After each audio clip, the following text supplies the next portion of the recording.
College ছুটির পর সেদিন এক মেঘনা চাইতে জল টাইপের প্রস্তাব এসে পড়ল আমার সামনে। আমার কলেজের বন্ধু অয়ন হঠাৎ বলল, চল ভাই, আমাদের গ্রামের বাড়ি থেকে ঘুরে আসি। খুব বেশি দূরের পথ না, এই কাছেই। 2-3 দিন থেকে তারপর একসাথেই চলে আসা যাবে। প্রস্তাবটা শুনে ভালোই লাগলো আমার।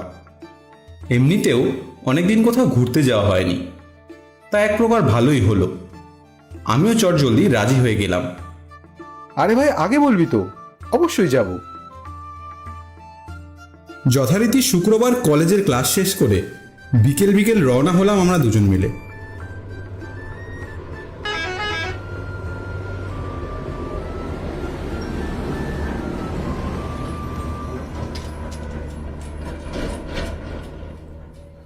পৌঁছতে পৌঁছতে প্রায় সন্ধে পার হয়ে রাত্রি হয়ে এলো।